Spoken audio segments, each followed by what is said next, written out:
to do. They're going to have some time to do it, though, too, because Nesquik gets a nice knock on the Carnage from level X. And that's the area they need to start pressing. Look at this big fight coming up. BTOWN, Pro Era, and HQA all getting into it. Oh, yeah. Oh, yeah, here we go. A lot of shots starting to ring through on this eastern side. HQA going to be caught out, though. BTOWN doesn't want to let them get any closer, so they're actually going to be eliminated in that 8th place position. The rest of Era going to continue forward. They want to go and take that fight with BTOWN, but they're so split that they only have, I think, 2 people left. Taco Lovers also trying to take that fight. The solo from Ogilvy still just chilling inside that center shack, smoking on out. Everyone, BTOWN probably knows that he's there, but they aren't dealing with him just yet. They have to focus their attention on these teams coming into the edge first. Taco Lovers, honestly, with their position, they still have a height advantage. I feel like they need to start participating in a lot more fights right now. Still 4 strong with only 4 kills. I hope that they get a little bit more vision coming into these next couple of fights and really capitalize off their position.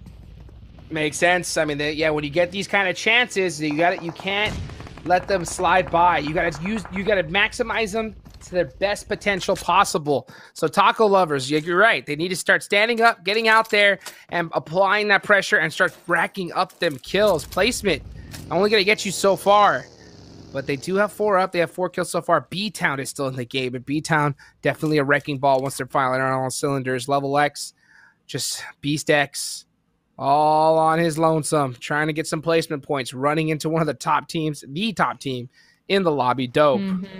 And he's just snaking on by.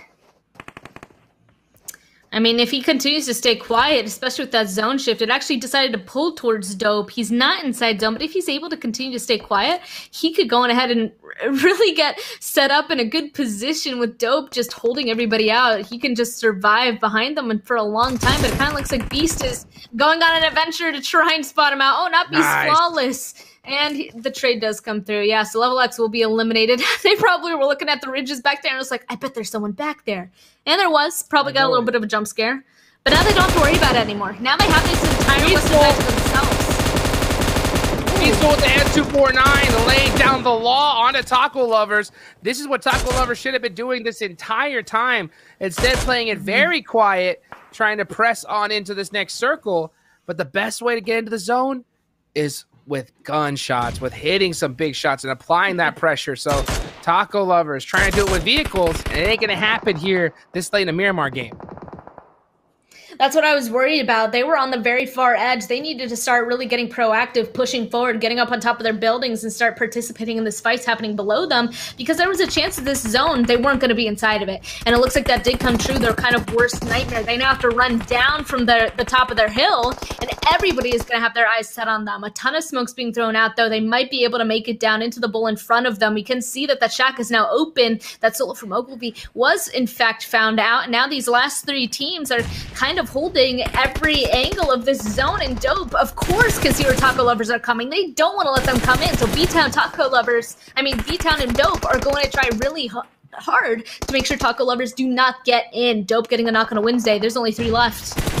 I don't know about that. I think BTOWN right now is staring right at Dope. So it's really just Dope against Taco Lovers for now. If BTOWN decides to take this fight with Dope, that's going to be huge on the side of Taco Lovers.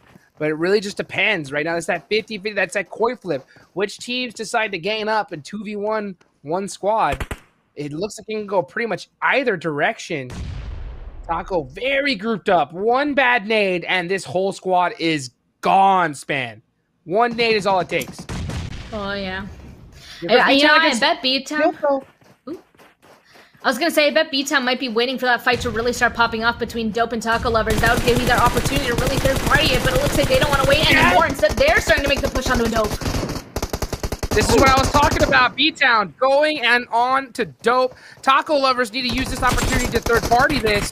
They don't want to waste any time, but I think that they're just very happy, just saying, hey, let's lay down and get some consistent points. Oh, now they say let's get into the fight, but it's a little too late. You only have a couple seconds to make these kind of decisions. If you hesitate, you give up your advantage, and BTOWN, you can see them. They know. 2 knocks, we're not just going to wait and see what happens. Let's get these easy kills, all points, and take it to the bank, baby, and that's exactly what BTOWN just did. I mean, this... So many teams need to look at what BTOWN literally just did. The difference between them and taco lovers, as far as deciding to flip that switch into aggression. I know if you put a stopwatch to it, it could be like, oh, that was only a 3-second delay from